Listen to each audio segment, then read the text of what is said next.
आउज़ बिल्लाहि मिनश्शैतानिर्रजीम बिस्मिल्लाहिर्रहमानिर्रहीम। मुअज़्ज़ज़ ख़वातीन व हज़रात, अस्सलामु अलैकुम व रहमतुल्लाहि तआला बरकातुहू। मुझे उम्मीद है आप सब हज़रात खैरियत से होंगे। अल्लाह करीम हम सब की हिफाज़त फरमाए। अल्लाह रब्बुल इज़्ज़त तमाम उम्मत मुस्लिमा को हज़ूर अलैहिस्सलातु वस्सलाम की सच्ची गुलामी नसीब फरमाए। मुअज़्ज़ज़ ख़वातीन व हज़रात, चिल्लाकशी की सीरियल में आप तमाम को खुशामदीद कहता हूँ। अगर आपको कोई भी सवाल हो अमलियात के मुतालिक, चिल्लाकशी के मुतालिक, हिसारात के मुतालिक, जो लोग अमलियात सीखना चाहते हैं और चिल्लाकशी करना चाहते हैं वो भी रब्ता कर सकते हैं। जो लोग अपने मरीज़ों के मसाइल खुद हल करना चाहते हैं, दोपहर 3 से लेकर शाम 6 बजे तक आप लोगों की खिदमत के लिए हाजिर होता हूँ। दोनों नंबरों पर आप कॉल पर रब्ता करके अपने तमाम मसाइल डिस्कस कर सकते हैं। अस्सलाम वालेकुम पीर साहब, मुझ पर मेरे घर वालों पर जादू का हमला हुआ था, उसका अटैक हुआ था, और क्या मैं हिसार का अमल कर लूँ, हिसार की चिल्लाकशी कर लूँ तो मेरे और मेरे फैमिली जादू के वार से बच सकते हैं या नहीं? वालेकुम सलाम वरहमतुल्लाहि वबरकातुहू। मेरे मोहतरम, पहली बात तो ये है कि अपनी आप तशख़ीस करवाएं कि जादू किस नौबत का है, किस तरह के मामलात हैं।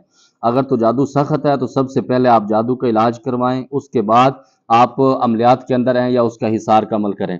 नंबर 2 पर आपको मुख्तसर सा हिसार का अमल बताता हूँ, आप रोज़ाना वो कर लें कुछ दिन तक, उसके बाद फिर आप हिसार का अमल कर लेंगे तो इंशाअल्लाह ताला जादू के वार से आप लोग बिल्कुल बच सकते हैं। ये सारी चीज़ें आपकी माइंड के ऊपर आपकी यकीन के साथ मुसल्लत की जाती हैं। अगर आपका माइंड कमज़ोर होता है तो आपके ऊपर जादू के मामला हमला ज़्यादा करते हैं। अगर आपका माइंड मजबूत है, अल्लाह रब्बुल इज़्ज़त की बारगाह के ऊपर आप सही तरह से यकीन करते हैं, तो फिर जादू आपके ऊपर इतना असर नहीं करता। तो 3 मरतबा दुरूद इब्राहिमी पढ़ना है, और अव्वल आखिर 3 मरतबा दुरूद इब्राहिमी पढ़ लेंगे, 3 मरतबा तीसरा कलमा, 3 मरतबा आयतुल कुर्सी पढ़ के ऐसे हाथों पर फूंक मार के सर से लेकर पाँव तक घुमा देंगे, और शहादत वाली उंगली पर फूंक मार के पूरे घर का भी बच्चों का आप उसके अंदर तसव्वुर के तौर पर हिसार कर लेंगे। ये अमल रोज़ाना आपने करना है, सुबह कर लें, ये शाम में कर लें, 24 घंटों के अंदर 1 मरतबा आप ज़रूर कर लेंगे, इंशाअल्लाह ताला बेहतर होगी। अस्सलामु अलैकुम हज़ूर, दिल को मजबूत करने के लिए कोई वजीफ़ा बता दें। दिल को मजबूत करने के लिए आप ला हौला वला कुव्वता इल्ला बिल्लाहिल अलीय्यिल अज़ीम कसरत से पढ़ना शुरू कर दें। इसके साथ आप अस्तगफिरुल्लाह अल्लज़ी ला इलाहा इल्ला हुवल हय्युल क़य्यूम व अतूबु इलैह पढ़ लें, या फिर अस्तगफिरुल्लाह अस्तगफिरुल्लाह। इसको कसरत से पढ़ेंगे तो इंशाअल्लाह ताला आपका दिल मजबूत होगा। सबसे बड़ी बात यह है कि इंसान का दिल तब कमज़ोर होता है जब इंसान गुनाहों की तरफ चला जाता है, तो उसके दिल के अंदर एक खोट वसवसे पैदा होते हैं। क्योंकि उलमाए कराम भी बताते हैं कि जब आदमी गलत काम करने के लिए जाता है, चाहे वो गैर मुस्लिम है, चाहे मुसलमान है, कोई भी है, तो उसके अंदर से दिल से एक आवाज़ आती है। मिसाल के तौर पर खुदा न खास्ता कोई बंदा किसी को मारने की कोशिश करता है, तो दिल उसका कहता है कि काम ये गलत है, या जिना के लिए जाता है, तो तब भी उसके दिल के अंदर से आवाज़ आती है कि दैट कार बिल्कुल गलत है। तो जब आप गलत चीज़ के ऊपर अपने आप को खुद रोक भी सकते हैं, उसके ऊपर अमल कर सकते हैं। ये चीज़ें आप पढ़ेंगे, ला हौला वला कुव्वता इल्ला बिल्लाहिल अलीय्यिल अज़ीम, अस्तगफिरुल्लाह, आप कसरत से पढ़ेंगे, इंशाअल्लाह ताला आपके वसवसे से ये चीज़ें सारी दूर हो जाएंगी। अल्लाह रब्बुल इज़्ज़त आपको सही रास्ते पर चलाए। अस्सलाम वालेकुम हजूर, मेरी ख्वाब में एक पीर साहब आया है जिसने मुझे 3 टोपी दी हैं और मुझसे कहा है कि मैं तुम्हारे अमल से खुश हूँ, इसीलिए मैं तुमको देता हूँ, और इसने 16 टाफियाँ दी हैं, इसका मतलब क्या है? वालेकुम सलाम वरहमतुल्लाहि वबरकातुहू। ख्वाब के अंदर जो चीज़ें आदमी को मिलती हैं, उसके अंदर बाज़ुकात उसका रिस्क बढ़ने के चांस होते हैं। बाज़ुकात ये होता है कि अल्लाह रब्बुल इज़्ज़त उसके हाथ से सखावत के काम करते हैं, गरीबों की हेल्प के मामलात, ये चीज़ें उसके साथ चलती हैं। नंबर 2 पर आप अपने मुर्शिद से बैत हो जाएं। अगर आप मुर्शिद के बैत हैं तो फिर उनसे फ़ौरन राब्ते में रहा करें, इंशाअल्लाह ताला बहुत सारी चीज़ें आपको मिलेंगी। नंबर 2 पर अगर आप किसी से बैत नहीं है तो फिर किसी भी अच्छे मुर्शिद की तलाश करके आप उनसे बैत हो जाएं, तो इंशाअल्लाह ताला आपकी जो बातनी इस्लाह है वो आपकी हो जाएगी। अस्सलाम वालेकुम भाई साहब, हम ज़ात की चिल्लाकशी में क्या दूसरी चीज़ हाजिर होती है, और किसी कैसे मालूम होगा कि जो हाजिर हुई है ये हमजात है या दूसरी तरीक है, दूसरी चीज़ है? वालेकुम सलाम वरहमतुल्लाहि वबरकातुहू। पहली बात तो ये कि जो लोग हमजात के अंदर अमल करते हैं, आजकल के दौर में तकरीबन लोग उसके अंदर नाकाम होते हैं। उसके अंदर जो चीज़ें हाजिर होते हैं तो वो आपका हमजात ही होता है, क्योंकि हमजात की पढ़ाई अलग है, उसका तरीक़ाकार अलग होता है, उसके मुकम्मल लवाज़मात अलग हैं, वो चिल्लाकशी से दूसरी तरफ चले जाते हैं। तो जब आप जिस चीज़ के लिए बैठते हैं तो वही चीज़ आपके सामने आएगी, लेकिन इसको करना नहीं चाहिए मेरे मुताबिक। अस्सलाम वालेकुम उस्ताद जी, अमलियात सीखने के लिए शुरुआत कहाँ से करनी पड़ेगी, और आप पहले कौन सा अमल करवाते हैं और बाद में कौन सा, और आपके मुताबिक अगर शागिर्द काबिल हो तो कितने अरसे में आप उससे इस काबिल बना सकते हैं कि वो एक बेहतरीन मुआलिज बन सकता है? प्लीज़ रहनुमाई फरमाएं। वालेकुम सलाम वरहमतुल्लाहि वबरकातुहू। मेरे मोहतरम, سب سے پہلے میں حصار کا عمل کراتا ہوں، کیونکہ حصار ایک بنیاد ہے، جس کی بنیاد صحیح نہیں ہوتی تو وہ کسی کام کے اندر بھی نہیں چل سکتا۔ دوسرے نمبر پر میں اس کی کیفیت، اس کی ساری کیٹیگری دیکھتا ہوں کہ اس کا بیٹھنا چلنا، یہ ساری چیزیں دیکھنے کے بعد میں اس کے اوپر نتیجے پہ جاتا ہوں کہ اس کو کون سا کراتا ہوں۔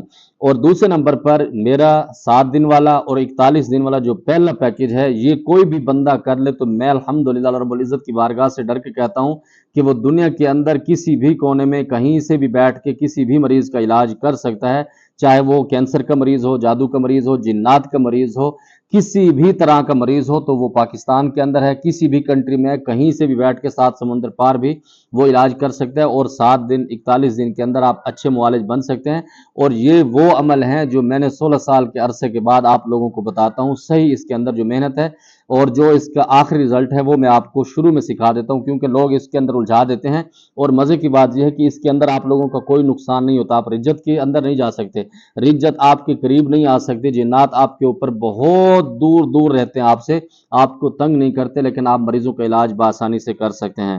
بھائی جان، جنات کی شکل کتنی خوفناک ہوتی ہے، جیسا کہ فلموں میں دکھایا جاتا ہے وہ جنات زیادہ خوفناک ہوتے ہیں یا حقیقت میں زیادہ خوفناک ہوتے ہیں؟ فلموں کے اندر جو چیزیں دکھائی جاتی ہیں بعض اوقات ان سے ملتی ہیں، بعض اوقات ان کی چیزیں الگ ہوتی ہیں، آپ اس سے کم بھی کہہ سکتے ہیں، اس سے زیادہ بھی کہہ سکتے ہیں، اس سے بالکل سیم بھی کہہ سکتے ہیں، کیونکہ جو جنات کی شکل ہوتی ہے انسان اور جانور کو اگر آپ مکس کر دیں تو اس کی ٹیڑھی میڑھی شکل بن جاتی ہے، یہ ان کی اوریجنل شکل ہے۔ باقی اللہ رب العزت نے ان کو اختیار دیا ہوا ہے کہ وہ کسی بھی شکل میں آ سکتے ہیں، کسی بھی روپ میں آ سکتے ہیں، وہ بھی اپنی اس کے لیے ریاضت کرتے ہیں، چاہے وہ غیر مسلم جنات ہیں، وہ اپنے منتر تنتر پڑھتے ہیں، اور دوسرے نمبر پر وہ اپنے بڑے شیاطین کو پکارتے ہیں۔ نمبر 2 پر جو مسلمان جنات ہوتے ہیں تو وہ اپنے اللہ کی پاک کلام کے ذریعے اپنے آپ کو ریاضت کے اندر مضبوط کرتے ہیں، تو پھر وہ کسی بھی شکل میں آ سکتے ہیں، جیسا کہ انسان اپنے وظائف کے اندر اس طرح چلے جاتے ہیں کہ وہ آگ کے اندر بھی گھس جاتے ہیں یا پھر تیل کے کڑھا کے اندر بھی بیٹھ جاتے ہیں، تو اس طرح کے معاملات ہو جاتے ہیں۔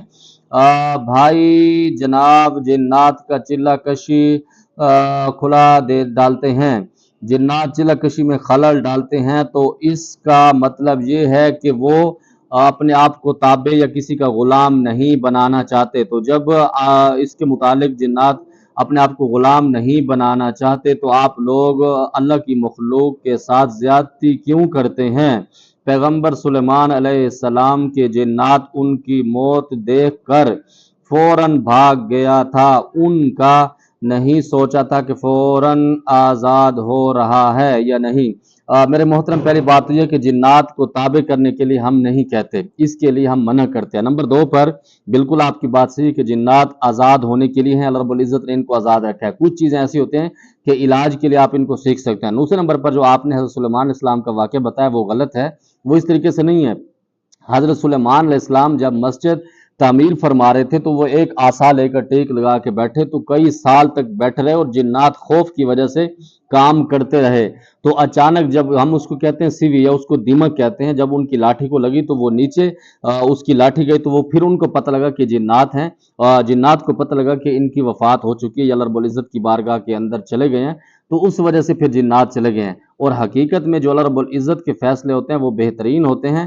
نمبر 2 پر ہم بھی کوشش کرتے ہیں کہ کسی کو جنات کو تابع نہ کیا جائے، ہاں ان سے آپ مشاورت کر سکتے ہیں، ان سے سیکھ سکتے ہیں، کیونکہ اللہ رب العزت نے بہت سارا ان کو علم دیا ہے، جیسا کہ بہت سارے اولیاء کرام کے بارے میں بھی آتا ہے، اور بہت سارے انبیاء کرام کے پاس اللہ رب العزت نے بہت سارا ان کو علم عطا فرمایا تھا، اسی کی وجہ سے اللہ رب العزت وہ راز انسانوں کو منتقل اسی طرح کرتے ہیں۔ مجھے امید ہے جو آپ کے سوالات تھے آپ کو جواب مل گیا ہوگا، کوئی بات بری لگی ہو دل سے معذرت چاہتا ہوں۔ زماد پر خاص دعاؤں کا ادا خدائی پامان۔ السلام علیکم۔